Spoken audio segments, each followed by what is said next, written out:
ये संवाद हो रहा था एक पिता और पुत्र के बीच। तो पिताजी ने अपने पुत्र की परवरिश में खून पसीना एक किया और ये उसे पढ़ाया लिखाया, इतने उसके ऊपर खर्चा किया।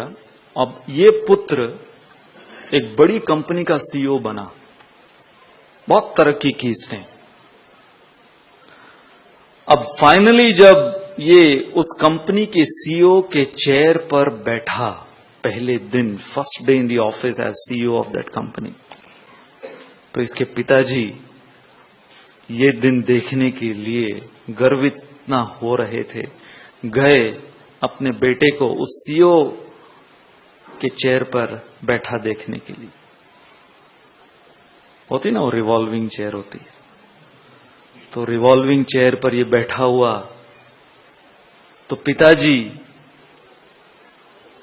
इसके पीछे गए, इसके कंधे पर हाथ रखे। बड़ा हो गया है बेटा, इतना सब कुछ जो पिताजी ने किया, पिताजी के बाल सफेद हो गए थे इसकी परवरिश करते करते, इसे यहां तक, इस मुकाम तक लाने के लिए। तो पिताजी ने पूछा, तो हु इज द ग्रेटेस्ट? बेटा कहता है, I am the greatest. He was not expecting that answer. बहुत मायूस हो गए पिताजी,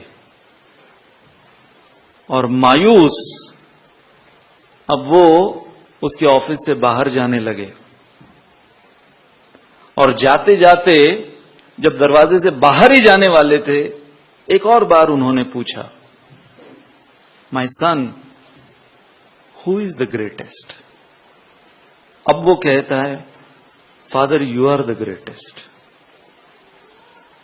तो ये थोड़ा असमंजस में पड़ गए कि इसने उत्तर बदल क्यों दिया।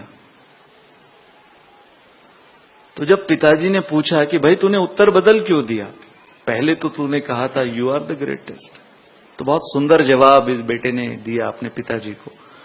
उसने कहा, father, when the first time you asked me that question, who is the greatest, your two hands were on my shoulder. And therefore I said, I am the greatest. Why? Because I had your two hands on my shoulder.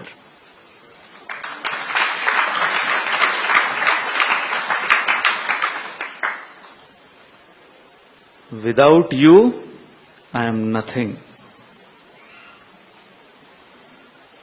तो यहां पर क्या समझ में आ रहा है कि भगवान जब तक हमारे कंधों पर उनका हाथ रखे हैं या उनका वरद हस्त है हमारे ऊपर, जब तक, हाँ, हम ऐसी ऐसी चोटियों तक पहुंच सकते हैं, ऐसी ऐसी उपलब्धियां प्राप्त कर सकते हैं।